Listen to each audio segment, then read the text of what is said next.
All forms of liberalism advocate for equal moral worth and equal citizenship. An important premise of liberal ideas is that all citizens are treated equally. Today, we're going to consider the adoption of liberal ideas, what this has meant for society in the past, and the differences and problems that have emerged since liberal ideas have been adopted within societies that have become more multicultural and allowed many people from different backgrounds to become citizens. In recent decades, many of the countries that adopted liberal ideas have drastically changed.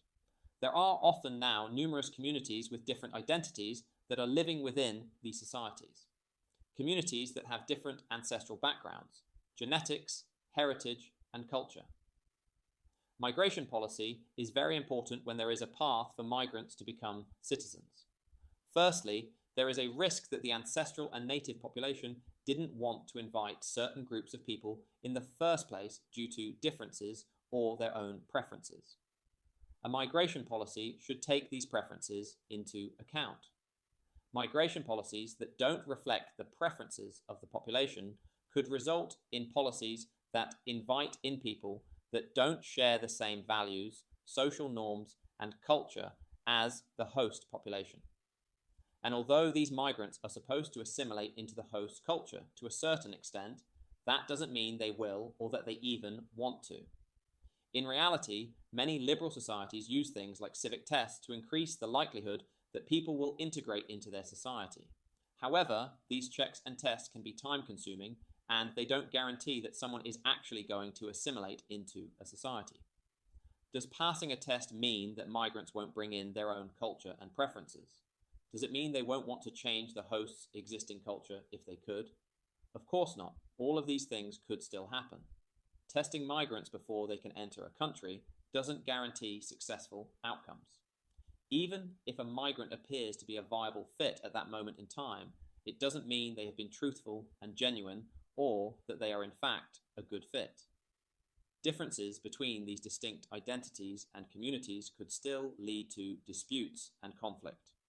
On a small scale, migration is less likely to be a huge issue, but as these different communities grow and expand, the opportunity for conflict and disagreements could increase over time as the differences become more obvious.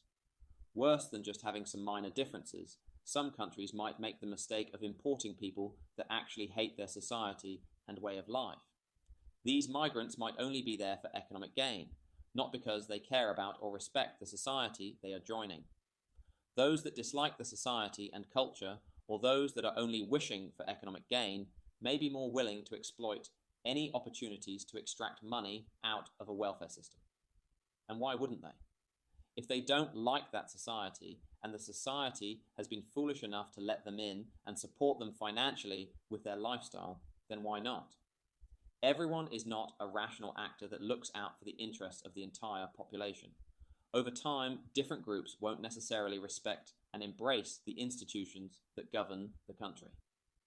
Inviting individuals from low-trust societies to migrate into high-trust societies and hoping that they adopt the expected behaviors is a risky strategy, something that could degrade social cohesion if it goes wrong. Under a liberal ideology, once individuals have become citizens, they must be treated equally, even though these new citizens don't need to return the favor in the expected ways that the society might have hoped for. So, migration policy will play an important role in increasing the likelihood that people who can become full-time residents in that country will assimilate and integrate into the culture. Liberal ideas are an ongoing concern when you have many different communities from different backgrounds living in the same society.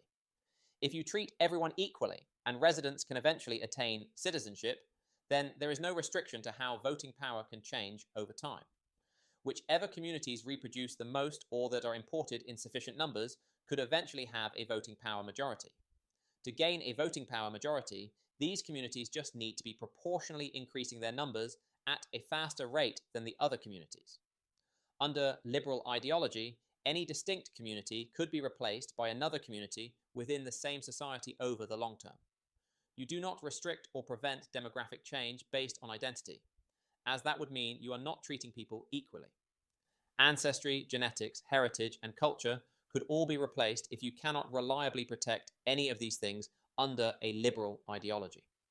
Institutions, policy, and law are supposed to protect minorities, but as the voting power majority changes over time, it is hard to place any confidence in the idea that these institutions, policies, and laws cannot be changed due to the voting power majority. Even if these policies and laws aren't changed, liberal ideas don't even need to be abandoned for a government to make changes that are in the favour of the voting power majority. A new voting power majority could adopt migration policies that invite in more people that statistically will share their same ancestral and cultural background, policies that help to reinforce their new majority over the long term. They could also indirectly attempt to benefit their own communities by using things such as locations, trends, and data to create policies that achieve a beneficial outcome for their own communities. Discrimination and attempts to suppress certain communities could be hidden within policies. Data, trends, and statistics could all be misused to provide justifications for policies that actually have ulterior motives. This now brings us towards thinking about the logical conclusions of adopting liberal ideas over the long term. Treating people equally within a nation state will mean that the ancestral and native populations and their identity are more vulnerable to demographic change. These communities could be replaced by other communities over the long term due to differences in birth rates and rates of migration. Ancestry, genetics, heritage, and culture are not things that can be easily protected under liberal ideas, and in fact, they can be eradicated from these societies over the long term. Changes in who has the majority of voting power could result in significant changes in how the country is governed. Demographics are destiny for multicultural and liberal societies. New voting power majorities could remove and change the laws and policies in ways that are more favourable to their own community. It would also be somewhat naive to believe that the new majority voting power communities will treat minority communities exactly the same way as the previous majorities did, or that they will treat everyone fairly in perpetuity. Disputes and conflict could create a hostile environment and create a form of self-justification for treating minorities differently. There are many things a new voting power majority could do that are not in the interest of the ancestral and native population. How a community acts and behaves when it is the minority is not necessarily the same as when that same community becomes the majority. A simple example to think about this potential behavior change is what would happen when someone who works within a company then becomes the person who's running that company. Would the employee run the company in the same way as before or differently now that they are in charge? Would they tolerate the way that some of the current managers or leadership has spoken to them or treated them? Would they adopt the same work policies? Do you honestly think that company would stay the same? Sometimes those changes in governance could be positive, but they could also be catastrophic. The reality of liberal ideas, which mean no discrimination against any citizen that is already living in that society, is you could end up increasing diversity by inviting in new communities in the short term, but then you could end up eradicating diversity in the long term because of the demographic changes that happen due to the new voting power majorities that emerge. The loss of one community might happen for a number of reasons, such as due to low birth rates, community exodus, or due to an increasingly hostile environment. The ancestral and native population could end up increasingly relying on the goodwill of the expanding communities in the future if they become a voting power majority. Different incentives and political choices that these other communities might have could influence how they actually behave when they are eventually in power. It's hard to place any certainty on what could actually happen in the future for the ancestral and native population. Liberal ideas adopted in the short term offer no guarantees on how politics can change in the long term, and how those changes might represent a large detriment to the current majority population. Changes that these historical populations might not have ever endorsed or been happy with. The irony of liberal ideas is how it is often associated with promoting and embracing diversity. Yet it is ignorant to the fact that it can actually lead to irreversible change and collapse of diversity in the future.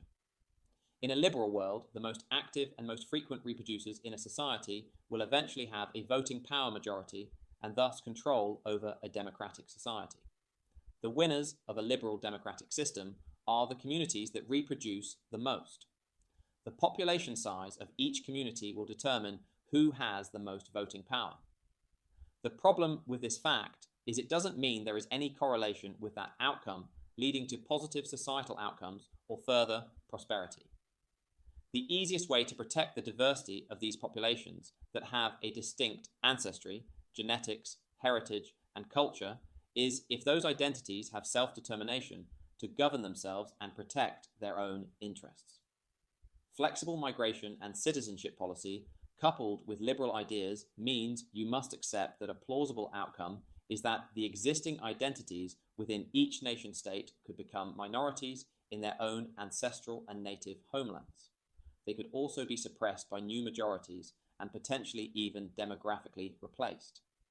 Applied at a global scale, one or a handful of identities could eventually emerge as the dominant population in most or all nation states over the long term. Although this for now seems highly unlikely, it is still a possibility. It is reasonable to expect that any distinct identity and population might prefer that they can maintain control over their future. It's hard to reliably protect shrinking minority communities from the wide range of policy changes that could harm them in a liberal society where many different communities have been given citizenship. All distinct identities benefit from self-determination to better protect their identity. Otherwise, they rely on the goodwill of other larger communities. Liberal governments are a risky choice if your objective is to maintain diversity over the long term and protect distinct identities. To more reliably achieve that outcome, distinct communities should have self-determination. They need to be able to discriminate based on identity to protect their own livelihoods and preferences. Otherwise, these communities rely on the goodwill of the changing citizen majorities in a liberal society. The most dominant majorities could be any communities that reproduce or migrate into that society the most, not the communities that are the most intelligent, prosperous, kind, or caring, just the ones that are large enough to have more voting power than other communities. Liberal ideas, when taken to their potential conclusion, could lead to a large reduction or even potentially the replacement of many distinct identities, meaning a potential loss of diversity in ancestry, genetics, culture, and heritage. Hopefully, this was useful for understanding the dangers of liberal ideas over the long term when applied to multicultural societies. If you want to more reliably protect ancestry, genetics, heritage, and culture, then you need to identify these differences and ensure that these identities have self-determination. Only then will demographic changes not threaten their ability to govern themselves and protect their own interests and livelihoods. That's it for now. See you all in the next one.